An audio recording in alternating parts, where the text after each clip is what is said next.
What's the meaning of bludgeon?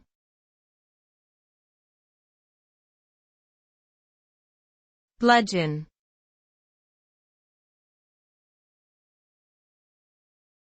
Bludgeon.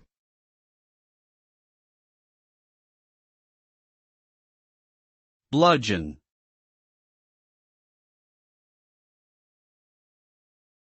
Bludgeon.